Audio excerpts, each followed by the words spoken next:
तो मैं आपको पूछना चाहता हूं,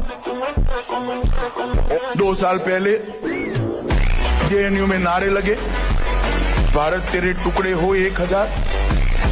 उन लोगों को जेल में डालना चाहिए या नहीं डालना चाहिए? आप बताइए। भारत के टुकड़े करने की जो बात करता है उसको जेल में डालना चाहिए या नहीं डालना चाहिए? मोदी जी ने निर्णय किया कि कन्हैया कुमार एंड कंपनी जो है उसको जेल में डाल दो, जेल में डाल दिया। कल भी ये सर्जिल का बयान देखो, वीडियो देखो, देख रहे हैं ना, कन्हैया कुमार से भी ज्यादा खतरनाक हो गया। चिकन नेट को काट दो, आसाम भारत से कट जाएगा।